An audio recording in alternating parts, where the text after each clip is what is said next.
ಭಾರತ ಹಾಗೆ ಪಾಕಿಸ್ತಾನದ ನಡುವಿನ ಫೈಟ್ ಶುರುವಾಗಿ 77 ವರ್ಷ ಆಯಿತು. ಇದುವರೆಗೂ ಈ ಎರಡು ದೇಶಗಳ ನಡುವಿನ ವೈರತ್ವ ಮಾತ್ರ ಕಡಿಮೆಯೇ ಆಗಿಲ್ಲ. ಕ್ರಿಕೆಟ್ ಮ್ಯಾಚ್ನಿಂದ ಹಿಡಿದು ಗಡಿಯಲ್ಲಿನ ಸೈನಿಕರವರೆಗೂ ಎರಡೂ ದೇಶಗಳ ಫೈಟ್ ಜೋರಾಗಿಯೇ ಇರುತ್ತೆ. ಈಗ ಮತ್ತೆ ಕ್ರಿಕೆಟ್ ವಿಚಾರದಲ್ಲಿ ಭಾರತ ಪಾಕಿಸ್ತಾನ ಸಮರ ಶುರುವಾಗಿದೆ. ಈ ಬಾರಿ ಪಾಕಿಸ್ತಾನದಲ್ಲಿ ಚಾಂಪಿಯನ್ಸ್ ಟ್ರೋಫಿ ನಡೆಯುತ್ತೆ ಎನ್ನಲಾಗ್ತಿದೆ. ಆದರೆ ಅದು ಅಧಿಕೃತ ಆಗೋಕ್ಕೂ ಮುಂಚೆಯೇ ಭಾರತ ಪಾಕಿಸ್ತಾನಕ್ಕೆ ಭಾರೀ ಆಘಾತವೊಂದನ್ನು ಕೊಟ್ಟಿದೆ. ಅದೇನು ಅಂತ ಹೇಳ್ತೀವಿ ಇಂದಿನ ವಿಡಿಯೋದಲ್ಲಿ. 2025ರಲ್ಲಿ ನಡೆಯಲಿರೋ ಚಾಂಪಿಯನ್ಸ್ ಟ್ರೋಫಿ ಕ್ರಿಕೆಟ್ ಟೂರ್ನಮೆಂಟ್ ಈ ಬಾರಿ ಪಾಕಿಸ್ತಾನದಲ್ಲಿ ನಡೀತಿದೆ. ಫೆಬ್ರವರಿ 19ರಿಂದ ಮಾರ್ಚ್ 9ರವರೆಗೂ ಈ ಚಾಂಪಿಯನ್ಸ್ ಟ್ರೋಫಿ ನಡೆಯಲಿದೆ. ಆದರೆ ಈ ಟೂರ್ನಮೆಂಟ್ ಮಾತ್ರ ವಿವಾದಗಳಿಂದಲೇ ಹೆಚ್ಚು ಸದ್ದು ಮಾಡ್ತಿದೆ. ಪಾಕಿಸ್ತಾನದಲ್ಲಿ ಭಯೋತ್ಪಾದನೆ ಹೆಚ್ಚಿರೋ ಕಾರಣಕ್ಕೆ ಕೆಲ ದೇಶಗಳು ಪಾಲ್ಗೊಳ್ಳೋಕೆ ಈಗಾಗಲೇ ಹಿಂದೇಟು ಹಾಕ್ತಿದೆ. ಅದರಲ್ಲೂ ಭಾರತ ಮಾತ್ರ ಭದ್ರತೆಯ ಕಾರಣ ನೀಡಿ ಪಾಕ್ನಲ್ಲಿ ಆಡೋಕೆ ಆಗಲ್ಲ ಅಂತ BCCI ಹೇಳ್ತಿದೆ. ಹೈಬ್ರಿಡ್ ಮಾದರಿಯಲ್ಲಿ ಟೂರ್ನಿ ನಡೆಸಿದ್ರೆ ಮಾತ್ರ ಪಾಲ್ಗೊಳ್ತೀವಿ ಅಂತ ಭಾರತ ಹೇಳಿದೆ. ಆದರೆ ಪಾಕಿಸ್ತಾನ ಮಾತ್ರ ಒಂದಲ್ಲೊಂದು ಕಾರಣ ನೀಡಿ ಹೈಬ್ರಿಡ್ ಮಾದರಿಯಲ್ಲಿ ಟೂರ್ನಿ ನಡೆಸೋಕೆ ಸಾಧ್ಯವಿಲ್ಲ ಅಂತಿದೆ. ಉಗ್ರವಾದ ಹಾಗೆ ಆರ್ಥಿಕ ಸಂಕಷ್ಟದಿಂದ ಬಳಲ್ತಿರೋ ಪಾಕಿಸ್ತಾನಕ್ಕೆ 28 ವರ್ಷಗಳ ಬಳಿಕ ICC ಟೂರ್ನಿ ಆಯೋಜನೆ ಮಾಡೋ ಅವಕಾಶ ಸಿಕ್ಕಿದೆ. ಇದನ್ನು ಕಳೆದುಕೊಳ್ಳೋಕೆ ಪಾಕ್ ಸರ್ಕಾರ ಹಾಗೆ ಅಲ್ಲಿನ ಕ್ರಿಕೆಟ್ ಮಂಡಳಿ ಸಿದ್ಧವಿಲ್ಲ. ಹೀಗಾಗಿ ಹೇಗಾದರೂ ಮಾಡಿ ಭಾರತವನ್ನು ಒಪ್ಪಿಸಬೇಕು ಅಂತ ಶತಪ್ರಯತ್ನ ನಡೆಸ್ತಿದೆ. ಟೀಮ್ ಇಂಡಿಯಾದ ಎಲ್ಲ ಪಂದ್ಯಗಳನ್ನು ಲಾಹೋರ್ನ ಗಡಾಫಿ ಕ್ರೀಡಾಂಗಣದಲ್ಲಿ ಬಿಗಿ ಭದ್ರತೆಯೊಂದಿಗೆ ನಡೆಸ್ತೀವಿ ಅಂತ ಹೇಳಿಕೊಳ್ತಿದೆ. ಇಲ್ಲಿ ಪಾಕಿಸ್ತಾನಕ್ಕೆ ಭಾರತದ್ದೇ ಭಯ. ಯಾಕಂದ್ರೆ ಇಡೀ ವಿಶ್ವದಲ್ಲೇ ಭಾರತದ BCCI ನಂಬರ್ 1 ಶ್ರೀಮಂತ ಕ್ರಿಕೆಟ್ ಸಂಸ್ಥೆ. ಭಾರತ ಈ ಟೂರ್ನಿಯಲ್ಲಿ ಪಾಲ್ಗೊಂಡ್ರೆ ಮಾತ್ರವೇ ಪಾಕಿಸ್ತಾನಕ್ಕೂ ಲಾಭ ಆಗೋದು. ಭಾರತ ಒಂದು ವೇಳೆ ಈ ಟೂರ್ನಿಯಲ್ಲಿ ಪಾಲ್ಗೊಳ್ಳದಿದ್ರೆ ಟೂರ್ನಿಯೇ ಸಪ್ಪೆ ಆಗಿಬಿಡುತ್ತೆ. ಭಾರತ ತಂಡ ಚಾಂಪಿಯನ್ಸ್ ಟ್ರೋಫಿ ಆಡೋಕೆ ಪಾಕಿಸ್ತಾನಕ್ಕೆ ತೆರಳದಿದ್ರೆ ಆ ದೇಶದ ಕ್ರಿಕೆಟ್ ಮಂಡಳಿಗೆ ಭಾರೀ ನಷ್ಟವಾಗಲಿದೆ. ಈಗಾಗಲೇ ಪಾಕಿಸ್ತಾನ ನಷ್ಟದ ಹಾದಿಯಲ್ಲಿದ್ದು ಕ್ರಿಕೆಟ್ನಲ್ಲಿ ಟೀಮ್ ಇಂಡಿಯಾಗೆ ಇರೋ ಕ್ರೇಜ್ ಬೇರೆ ಯಾವ ದೇಶಕ್ಕೂ ಇಲ್ಲ.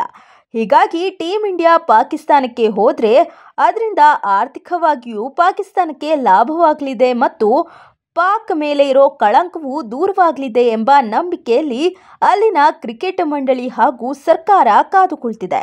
ಅಲ್ಲದೆ ಉಭಯ ದೇಶಗಳ ನಡುವಿನ ಸಂಬಂಧವೂ ಕೂಡ ಕ್ರಿಕೆಟ್ ಮೂಲಕ ಮತ್ತೆ ಚಿಗುರಲಿದೆ ಎಂಬ ನಿರೀಕ್ಷೆಯಲ್ಲಿದೆ.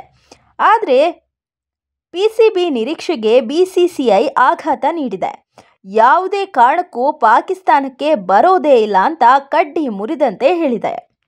ಇದಲ್ಲದೆ ಭದ್ರತೆಯ ಕಾರಣದಿಂದಾಗಿ ಭಾರತದ ಪಂದ್ಯಗಳು ಲಾಹೋರ್ನ ಗಡಾಫಿ ಕ್ರೀಡಾಂಗಣದಲ್ಲಿ ನಡೆಯುವುದಾಗಿ ತಿಳಿಸಿದ್ದು, ಇದಕ್ಕಾಗಿ ಕ್ರೀಡಾಂಗಣದ ಪಕ್ಕದಲ್ಲಿರುವ 5 ಎಕರೆ ಜಮೀನನ್ನು ಸ್ವಾಧೀನಪಡಿಸಿಕೊಳ್ಳಲಾಗಿದ್ದು ಭಾರತದ ಆಟಗಾರರು ಹಾಗೂ ಸಿಬ್ಬಂದಿ ಉಳಿದುಕೊಳ್ಳಲು 5 ಸ್ಟಾರ್ ಹೋಟೆಲ್ ನಿರ್ಮಿಸುತ್ತಿರುವುದಾಗಿ PCB ತಿಳಿಸಿದೆ. ಆದರೆ ಭಾರತ ಮಾತ್ರ ಇದಕ್ಕೆ ಒಪ್ತಿಲ್ಲ. ಚಾಂಪಿಯನ್ಸ್ ಟ್ರೋಫಿಯ ಆತಿಥ್ಯ ಪಾಕ್ ಬಳಿಯೇ ಇದ್ರೂ ವಿಶ್ವದ ಪವರ್ಫುಲ್ ಕ್ರಿಕೆಟ್ ಸಂಸ್ಥೆ BCCI ನಿರ್ಧಾರದ ಮೇಲೆ ಎಲ್ಲವೂ ನಿಂತಿದೆ. BCCI ಬಿಲ್ಕುಲ್ ಬರಲ್ಲ ಅಂತ ಹೇಳಿದ್ರು ಪಾಕ್ ತನ್ನ ನಿಲುವಿನಿಂದ ಹಿಂದೆ ಸರಿದಿಲ್ಲ. ಭಾರತ ಬಾರದಿದ್ರೂ ಚಾಂಪಿಯನ್ಸ್ ಟ್ರೋಫಿ ಪಾಕ್ನಲ್ಲಿ ನಡೆಸುವುದಾಗಿ ಪಟ್ಟು ಹಿಡಿದಿದೆ. ಅಲ್ಲದೆ ಟೀಮ್ ಇಂಡಿಯಾ ಪಾಕ್ಗೆ ಪ್ರಯಾಣಿಸಿದಿರಲು ಲಿಖಿತ ರೂಪದಲ್ಲಿ ICCಗೆ ಕಾರಣ ತಿಳಿಸುವಂತೆ ಹೇಳಿತ್ತು. ಅದರಂತೆ BCCI ICCಗೆ ಕಾರಣ ತಿಳಿಸಿದೆ. ಪಾಕಿಸ್ತಾನದಲ್ಲಿ ನಡೆಯುತ್ತಿರುವ ಭಯೋತ್ಪಾದಕ ಕೃತ್ಯಗಳ ಬಗ್ಗೆ BCCIಗೆ ಕಳವಳವಿದೆ. ಈಗ ಗಡಿಯಾಚೆಗೆ ಭಯೋತ್ಪಾದನೆ ನಡೀತಿದೆ. ಭಾರತೀಯ ಕ್ರಿಕೆಟ್ ತಂಡ ಸಾಮಾನ್ಯರಿಂದ ಪ್ರೀತಿ ಗಳಿಸಬಹುದಾದರೂ ಉಗ್ರರಿಂದ ದಾಳಿಗೆ ಗುರಿಯಾಗುವ ಸಾಧ್ಯತೆ ಹೆಚ್ಚಿದೆ. 2009ರ T20 ವಿಶ್ವಕಪ್ ವೇಳೆ ಶ್ರೀಲಂಕಾ ತಂಡದ ಮೇಲೆ ಆಗಿದ್ದ ದಾಳಿಯೇ ಇದಕ್ಕೆ ಉದಾಹರಣೆ ಅಂತ BCCI ICCಗೆ ಬರೆದ ಪತ್ರದಲ್ಲಿ ಉಲ್ಲೇಖಿಸಿದೆ. ಈ ಉತ್ತರ ಕಂಡ ICC 3 ನಿರ್ಧಾರ ಕೈಗೊಳ್ಳೋ ಸಾಧ್ಯತೆ ಇದೆ.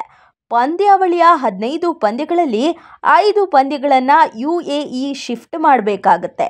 ಅಲ್ಲಿ ಭಾರತದ ಪಂದ್ಯಗಳು ನಡೆಯುವಂತೆ ನೋಡ್ಕೋಬೇಕಾಗತ್ತೆ. ಇಲ್ದಿದ್ರೆ ಚಾಂಪಿಯನ್ಸ್ ಟ್ರೋಫಿಯನ್ನೇ ಪಾಕಿಸ್ತಾನದಿಂದ ತೆಗೆದುಹಾಕಬೇಕಾಗತ್ತೆ. ಆದರೆ ಆಗ ಪಾಕಿಸ್ತಾನ ಈ ಟೂರ್ನಿಯಲ್ಲಿ ಪಾಲ್ಗೊಳ್ಳೋದಿಲ್ಲ. ಇನ್ನು ಇರೋ ಮೂರನೇ ಆಪ್ಷನ್ ಅಂದರೆ ಅನಿರ್ದಿಷ್ಟಾವಧಿಯವರೆಗೂ ಚಾಂಪಿಯನ್ಸ್ ಟ್ರೋಫಿ ಟೂರ್ನಿಯನ್ನು ಮುಂದೂಡಬೇಕಾಗತ್ತೆ. 2006ರಲ್ಲಿ ಕಡೇ ಬಾರಿ ಭಾರತ ಪಾಕಿಸ್ತಾನ ಪ್ರವಾಸ ಕೈಗೊಂಡಿತ್ತು. ಅದಾದಮೇಲೆ ಭಾರತ ಟೀಮ್ ಪಾಕ್ಗೆ ಹೋಗಿ ಆಡಿಲ್ಲ.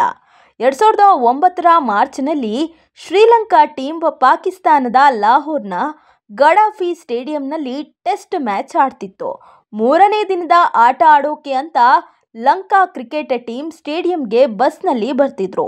ಈ ಅವಧಿಯಲ್ಲಿ 12 ಮಂದಿ ಬಂದೂಕುಧಾರಿಗಳು ಕ್ರಿಕೆಟಿಗರಿದ್ದ ಬಸ್ ಮೇಲೆ ಯದ್ವಾ ತದ್ವಾ ಗುಂಡು ಹಾರಿಸಿದ್ರು.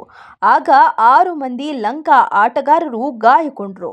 6 ಮಂದಿ ಪಾಕಿಸ್ತಾನಿ ಪೊಲೀಸರು ಸಾವನ್ನಪ್ಪಿದ್ರು. ಉಳಿದ ಆಟಗಾರರು ಬಚಾವಾದ್ರು. ಈ ಘಟನೆ ಬಳಿಕ ಟೀಂ ಇಂಡಿಯಾ ಕೂಡ ಪಾಕಿಸ್ತಾನಕ್ಕೆ ಹೋಗೋಕೆ ಇಷ್ಟಪಟ್ಟಿಲ್ಲ. ಈಗ ಚಿನ್ನದ ಮೂಟೆ ಆಗಿರೋ BCCI ತನ್ನ ಟೀಮನ್ನು ಪಾಕಿಸ್ತಾನಕ್ಕೆ ಕಳಿಸಲು ಇಷ್ಟಪಡ್ತಿಲ್ಲ. ಹೀಗಾಗಿ ICC ಸ್ಥಳ ಬದಲಾವಣೆಗೆ ಯೋಚಿಸಿದೆ. ಇದರ ನಡುವೆಯೂ ಚಾಂಪಿಯನ್ಸ್ ಟ್ರೋಫಿ ಪಾಕಿಸ್ತಾನಕ್ಕೆ ಬಂದಿದ್ದು ಅದರ ಪ್ರವಾಸ ಆರಂಭವಾಗಿದೆ. ಇಡೀ ಪಾಕಿಸ್ತಾನದಲ್ಲಿ ಟ್ರೋಫಿ ಹೊತ್ತ ವಾಹನ ಮೆರವಣಿಗೆ ನಡೆಸುತ್ತಿದೆ. ಆದರೆ ಭಾರತ ಇದೇ ವೇಳೆ ಪಾಕಿಸ್ತಾನಕ್ಕೆ ಖಡಕ್ ಎಚ್ಚರಿಕೆಯೊಂದನ್ನು ಕೊಟ್ಟಿದೆ. ಟ್ರೋಫಿಯ ಮೆರವಣಿಗೆ ಪಾಕಿಸ್ತಾನದಲ್ಲಷ್ಟೇ ಮಾಡಬೇಕು, ಆದರೆ ಜಮ್ಮು ಕಾಶ್ಮೀರದ ಪಾಕ್ ಆಕ್ರಮಿತ ಕಾಶ್ಮೀರದೊಳಗೆ ತರುವಂತಿಲ್ಲ ಅಂತ ಎಚ್ಚರಿಸಿದೆ. ಹೀಗಾಗಿ ಪಾಕ್ ಆಕ್ರಮಿತ ಕಾಶ್ಮೀರಕ್ಕೆ ಟ್ರೋಫಿ ಪ್ರವಾಸಕ್ಕೆ ICC ಕೂಡ ನಿಷೇಧ ಹೇರಿದೆ. ನವೆಂಬರ್ 16ರಿಂದ ನವೆಂಬರ್ 24ರವರೆಗೆ ಪಾಕಿಸ್ತಾನದಾದ್ಯಂತ ಟ್ರೋಫಿ ಇರೋ ವಾಹನ ಪ್ರವಾಸ ಹೋಗ್ತಿದೆ.